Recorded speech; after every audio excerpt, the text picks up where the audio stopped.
خوشا بعد تمام انتظاری به امید رسد امیدواره. درود بینندگان عزیز و ارجمند، با افتخار خاصه اینجا 4 نفر در کنار ما قرار دارند که از روی 4 نامینه شاه جایزه آزمون با نفوذ فروغ صبح دانایی را به دست آوردند. انوشیروان رحیم از روی نامینه ادبیات کلاسیک صاحب شاه جایزه شدند. مبارک باشد.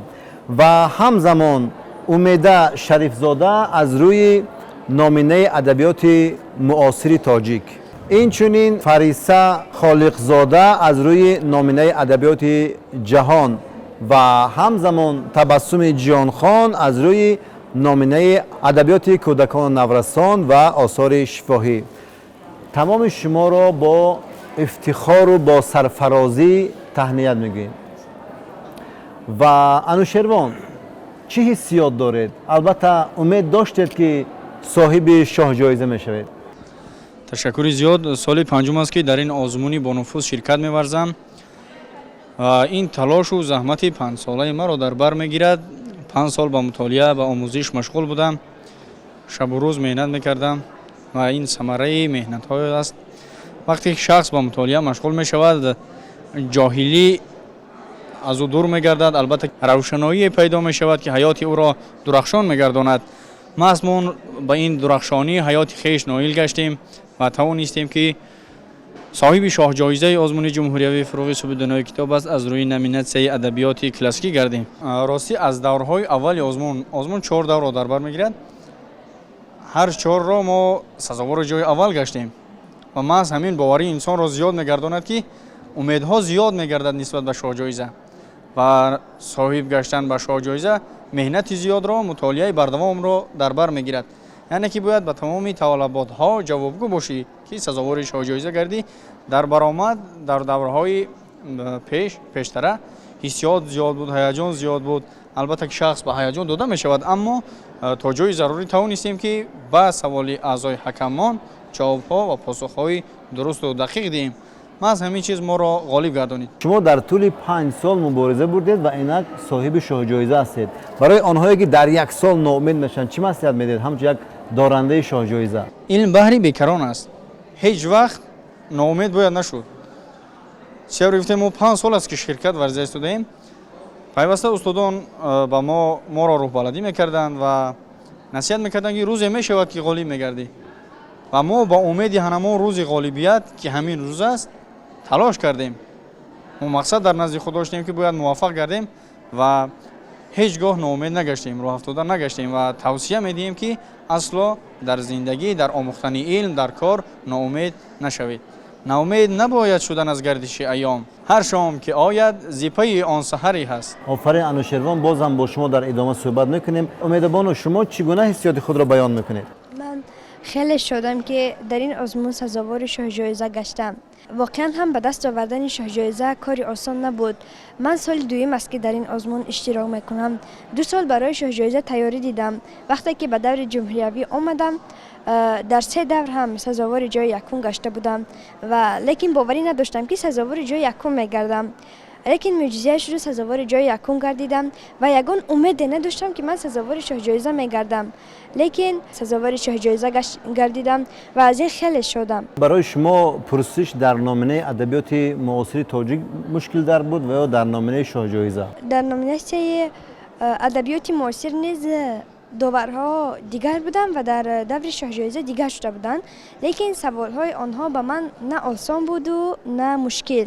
در دور میانه با روحیت بلند توانستم که به سوالهای داوران جواب درست بدهم. البته در بخش شاه جایزه رقیبان شما بودند واقعا. شما از کدام هراس داشتید؟ من قریب از همه آنها هراس داشتم و همه آنها را رقیب خود میپنداشتم که از هر 4 ماه یک تا سزاوار شاه جایزه میگردد، ولی من خودم سزاوار شاه جایزه گشتم. سلامت باشید. فریسا بانو، میخواستیم سر اول احساسات خود را بیان کنید. من امروز خیلی خوشحال هستم چون که من امروز سزاوار شاه جایزه نومیناسیون ادبیات جهان در آزمون جمهوری فروغ سپیدانوی کتاب است گردیدم. برای من یک افتخار است، سرفرازی است و احساسات من خیلی خوب است. من خیلی خوشبخت میباشم. البته چون گفتم اینجا رقابت خیلی شدید بود، اما شما بیشتر از کدام سوال میترسیدید که همون جواب گفتنش مشکل بود؟ برای من مشکل تر این سوال‌های بود که راجع به قهرمان‌های دومین یا سومین درجه باشد، چون که وقتی که انسان مطالعه می‌نماید شاید که بعضی قهرمان‌ها را انسان فراموش نماید و البته که کمی مشکل تر بود، ولی من به همه این نگاه نکرده توانستم که به سوال‌های از آن حکمان جواب درست داده باشم. شما که از روی نامینه ادبیات جهان برآمد کردید، کتاب‌ها را با چند زبان مطالعه کردید؟ از روی آن که نامینه ما نامیناسیون ادبیات جهان میباشد، من با 3 زبان کتاب‌ها مطالعه نمودم، با زبان تاجیکی، با روسی و انگلیسی. و برای من این یک خوشبختی است چون که در طول 4 سالی که من در این آزمون اشتراک نمودم، صلاحیت نوکی من درباره زبان روسی و انگلیسی رشد کرده است و وقتی که انسان با زبان‌های خارجی کتاب می‌خواند، البته که طرز گفتار آدم رشد می‌یابد و آدم با باوری می‌تواند که صحبت نماید. بهترین است. پس بیایید در ادامه با زبان انگلیسی یک پارچه شعر بخوانید. Poem by William Shakespeare, A Dream Within a Dream. Take this kiss upon a brow, and in poem for you now. That sledge might me a vow. You are not wrong who deems that my days have been a dream. But this hope is flown away in a night or in a day, in a vision or is none. It's as if fartherless gone. It's all that we see or seem is but a dream within a dream. سلامت باشید. تبسم بانو، شما چی احساس دارید؟ میخواستیم سر اول احساسات خود را بیان کنید، زیرا که به دست آوردن شاه جایزه خیلی مشکل است و باید خیلی مطالعه کنید و خیلی رقابت کنید. البته خیلی که شما قید کردید، به دست آوردن شاه جایزه کاری سهل و آسان نیست و من از آمادگی جدی که دیده بودم باور داشتم که سزاوار جای اول میگردم، اما باور نداشتم که سزاوار شاه جایزه گردم. خب وقتی که اشتراک کردیم در دورهای نهایی آزمون فروغ سپیدانوی کتاب است، خود یک الهام بخش است در این دورها اشتراک کردن و باید خود را غالب حساب کرد. اما باز غالبیت رو وقتی که به دست میاری بسیار یک احساس خوب انسان را فرا میگیرد. تا وقتی که شنیدم که سزاوار جای اول گردیدم از خوشحالی زیاد اشک ریخته بودم و امروز دومین مرتبه است که از خوشحالی اشک میریزم، زیرا که اینک من توانستم شاه جایزه آزمون فروغ سپیدانوی را به دست دارم و این یگانه آرزوی بود که میکردم و امروز عملی شد. البته از صحبت‌های قبلی با ژورنالیستان و خبرنگاران همزمان با محرران تلویزیون‌ها شنیده بودیم که شما چند سال قبل باید پورا ترک این آزمون میکردید، اما چی شد که باز رجوع به این آزمون با نفوذ کردید؟ از نتیجه‌ای که امروز هست یعنی که راضی هستید و از آن ناامیدی‌هایی که کردید پشیمان نیستید؟ از ناامیدی هایی که کردم پشیمان هستم. بله، سال قبل وقتی که در دور ولایت آزمون اشتراک نموده بودم خیلی دل شکسته شدم، زیرا که من باور داشتم که همان سال آخر به دور جمهوری میگرفتم، اما نشد. اینم با سبب خطاگی خودم شد. یک چند پارچه شعری رو خطا خوانده بودم.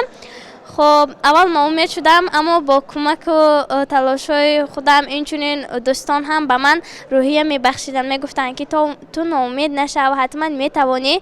خب بعد وقتی که به مؤسسه رفتم، محفل آموزشی فروغ سپیدانوی کتاب است را در مؤسسه راه اندازی نمودم. خب محفل خوانی ادب که وابسته به هر یک ادیب و شاعر میگذرانیم با همراه شاگردان تشکیل کردم. 12 نفر شاگرد آماده نمودم که امسال به دور ولایت 2 نفرش را خط گرفت، اما متاسفانه جمهوری نآمدن. خب این جای دلشکستگی ندارد و به همان اشتراکچیانی که اشتراک کردن اما سزاوار جو نشدن میگویم که باز هم ناامید نشوند، زیرا که وقتی که یک مقصد را میگذاری تا به آن رسیدن باید از آن دست نکشید. به هر کاری که همت بسته گردد اگر خار بود گلدسته گردد. خب امروز همین گلدسته را من صاحب شدم. آفرین، واقعا سزاوارید. به اندیشه شما بیشتر کی خوشنود شد و کی اشک شادی ریخت برای به دست آوردن این شاه جایزه؟ البته همه دوستان شاد میشن و پیش از همه پدر و مادرم نیز شاد شدن و حتی از شادی مادرم نیز اشک ریختن در قطار من و بسیار لحظه حساس بود. حتی من وقتی که در صحنه برآمد میکردیم و قسمت خاتموی همون جایزه سپاری بود، وقتی که ما باید جایزه ها رو میگرفتیم و عکس با همراه مدیران معارف و دیگر کارگران باید عکس میگرفتیم، در همان جا باید من شاه جایزه رو همین خیلی داشته میایستادم اما از گریه خود را داشته نتوانستم. خب این گریه شادی است واقعا. تبسم بانو، شما در ناحیه بلندکوه مومن آباد به سر میبرید. چی شد که مثلا شما توانستید که تمام کتاب ها را یافته از بر نموده امروز صاحب این مقام بلند گردید؟ خیلی که پیشتر قید نمودم سال گذشته در آزمون مغلوب شدم. خب بعد با کمک یک چند استاد به کتابخانه ملی نزد دستگاه اجرایی پرزیدنت جمهوری تاجیکستان آمدم و مدیر بخش کودکان و نورسان کتابخانه ملی نزد دستگاه اجرایی پرزیدنت جمهوری تاجیکستان معلمه عزیز و مهربان دانیار و شهنازه را به استادی قبول نمودم. با آن کس طول 6 ماه هست که کار و فعالیت کرده ایستاده ایم. یعنی که در کتابخانه مطالعه کردن شما نتیجه داد؟ بله، من تمام کتاب ها را از کتابخانه ملی دسترس نمودم. آفرین. محبت نامه خود را برای غمخوارترین سروری که واقعا امسال 100 مراتبه باز هم مبلغ جایزه ها را بلند کردن با یک شعر بیان میکنید؟ او افتخار و نصرت و ارمان ملت است، فرخنده بخت و حمد ثناخوان ملت است. ای هموطن بیا که مرادف به هم شویم، دولت وجود میهن او جان ملت است. چشم فریبی کس نرسد تا به اتحاد، از چشم کجنگاه نگهبان ملت است. ظلمت شکست و دست مروت دراز کرد، شکر خدا گوییم که رحمان ملت است. همت بلندیش که نشان صداقت است، پرفیض از کرامت او خوان ملت است. و واقعا اگر ما هر قدر درباره پیشوای معظم ملت حرف زنیم باز هم کم است، زیرا که بینید چه خیلی شخصی خردمند هستند که نسبت ما نسل نورس اینقدر نیکی ها میکنن، اینقدر شرایط ها را فراهم میارن، مخصوصا پیش از همه به مملکت ما صلح را آوردن. عین زمان در مملکت ما صلح پایدار است، استقلالیت است، وحدت است. ما دارای نشان هستیم، دارای زبان هستیم، پرچم و دارای قانون اصلی خود هستیم و باید از زمین تا آسمان از جناب عالی منتدار باشیم و مخصوصا برای آن که چنین آزمون را به نام آزمون فراغ صبح دانایی کتاب است بین تمام قشر جامعه اعلان نمودن و این یک تکان جدی شد در رشد معنویات عقلی و ذهنی خوانندگان. آفرین. انوشیروان، واقعا در برابر آن که شاه جایزه را به دست می آورند در این آزمون، در برابر آن که جای اول و دوم و سوم را به دست می آورند، بازم یکی از خوشحالی در این آزمون این است که تمام مردم گوشه های تاجیکستان به اشتازا به کتابخانه ملی تاجیکستان وارد می شوند. آیا انوشیروان توانستند که با آنهایی که از دیگر منطقه ها آمده بودند دوستی پیدا کنند؟ واقعا هر شخصی که در آزمون تظاهر جای میگردد البته که با کتابخانه ملی میآید. ما شخصا 2 ماه هست که در کتابخانه ملی با مطالعه مشغولیم و چطوری قید کرده دوستان زیاد داریم از تمام گوشه و کنار جمهوری تاجیکستان میآیند و آمادگی نقض میبینم به این آزمون. محض این آزمون نتوان سوادناکی این خوانندگان رو بلند میبردند بلکه دوستی آنها را نیز زیاد نگرداند، چون که در این آزمون از تمام گوشه و کنار ҷумҳурии азизамон довталабон ҷамъ мешаванд. خب خود شما دوستی پیدا کردید با کیها مثلا؟ бале бале ташаккури зиёд. мо аз вилояти халтон ҳастем, бо мардуми вилояти суғд бисёр дӯстӣ пайдо кардем, бисёр суҳбатҳо оростем, суолу-ҷавоб мекардем ва бо мардуми шаҳри Душанбе, бо мардуми вилояти мухтори Кӯҳистони Бадахшон мо дӯстии зиёд пайдо кардем. мо якҷоя омодагӣ медидем ва маҳз муваффақияти мо аз онҳо низ вобастагӣ дорад, ки мо пайваста тамрин мекардем. سلامت باشید. خب انوشیروان و دیگر اشتراکچیان محترم و دارندگان شاه جایزه، حتما با هر یک شما در علاوه‌دگی ما بازم برنامه میکنیم، اما میخواستیم در این قسمت هر یک شما از روی نامینه انتخاب کرده خود یک پارچگی و یک تایی شعر دوست داشته خود را برای بینندگان قرائت کنید. مثنوی از صفات العاشقین بدرالدین هلالی در باب دلیری. بیا ای بیدلی از کار مانده، زیبیم اندر پسی دیوار مانده. دلیری کن که میدان از دلیر است، اگر روباه دلیر افتاد شیر است. دلی که از هیبت آه بلرزد، بری صاحب دلان کاه نیرزد. دلیرانی که دور از بیم بودند، سپه سالار هفت اقلیم بودند. چه خوش گفتند مردانی جگردار، که دست پیشنی پای برون آر. که از این دست از همه کس بیش باشی، با این پا از همه کس پیش باشی. سری صحرای رسوایی گریز است، کلید مملکت شمشیری تیز است. با یک دم عالمی را فتح کردن، به از ننگی همه عالم بگردن. سری دشمن دوان از تن جدا کن، وگرنه رو سری خود را فدا کن. اگر 100 سال زیری سنگ باشی، از آن بهتر که زیری ننگ باشی. زی غیرت گر یکی مردانگی کرد، تو گویی جاهل دیوانگی کرد.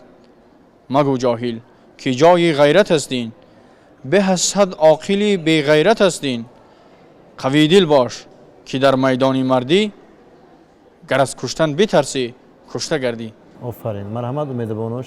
غزل از استاد محمد غایب. نیلوفر و صد برگ و سمن را نفروشید، یک برگ خزان رنگ چمن را نفروشید. زر می رود از دست به آن مهر نبندید، یک ذره این خاک کهن را نفروشید. بندید سگ نفس که آن سیر نگردد، در دشت که ماندید دمن را نفروشید. دارند ز گلهای وطن رنگ به دشمن، اطلس نفروشید چکن را نفروشید. از مژه و ابروی دیگر نسخه نگیرید، یک موی خداداد بدن را نفروشید. بیداغ گلی نیست به جز چهره مادر، آن لاله رخساره زن را نفروشید. رنگی که به آن آب رسد اصل کند گم، میرید ز محتاجی و تن را نفروشید. دشمن نشود دوست فراموش نسازید، بر عهد ته جهد سخن را نفروشید. تاریخ بد و نیک فراموش نسازد، گردی فرح غصه شکن را نفروشید.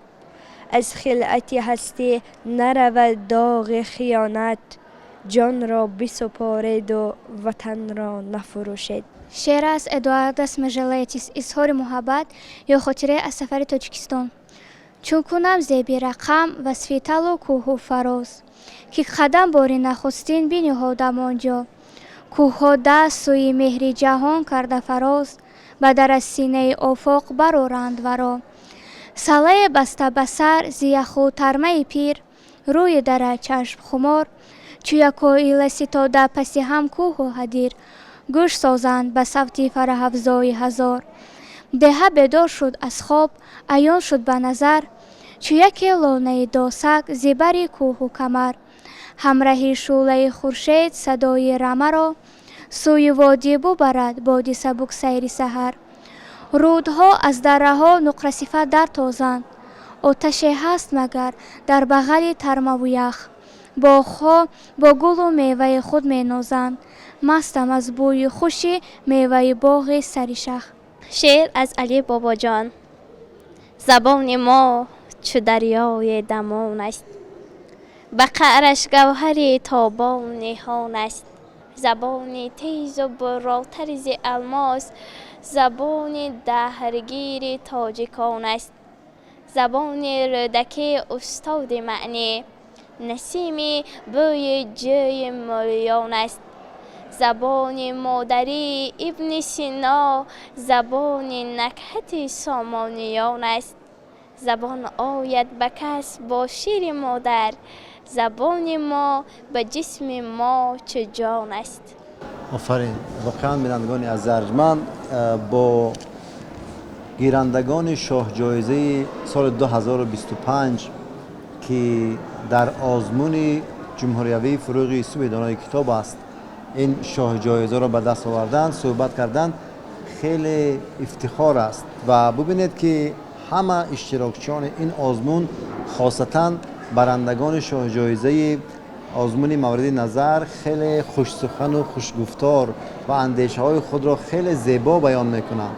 و از همه پدر و مادرانی که این لحظه ما را میبینند با احترام خواهش میکنیم شما نیز میتوانید چنین فرزندان را تربیت نمایید و برای ملت و دولت خدمتگزار کنید، زیرا که ببینید همین ها نیز از هر منطقه تاجیکستان آمدند و شاه جایزه را به دست آوردند و بیشتر آنها از دامن کوههای بلند تاجیکستان هستند که در آنجا مطالعه کردند و دانش خود را تکمیل دادند و صاحب شاه جایزه شدند.